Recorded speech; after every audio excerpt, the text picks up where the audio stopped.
alas 5:42 na ng umaga. Ngayon ay Thursday morning, August 31, 2023. You can see me. Taste na lang sa pahawi-hawi. So ngayong umaga ay maulan. Kaya sa mga paps natin dyan na kasabayan natin bumabiyahe, babiyahe pa lang, ay matinding pag-iingat, matinding kalmado, matinding alerto sa daan dahil ang mga kali ay basa, madulas, prone sa accident. Kaya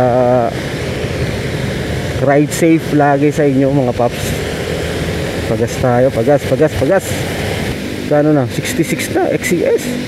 Tayo dyan. Babalik na naman ng 70 pesos to 95 full tank. Yeah. Yan, ganyan gusto kong ulan. Ay paano nakakabasa. Kumbaga yung kapote sulit.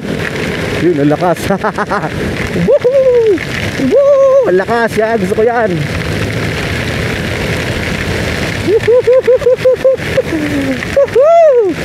Yan, enjoyin lang natin yung panahon. Yung talaga, maulan talaga. May bagyo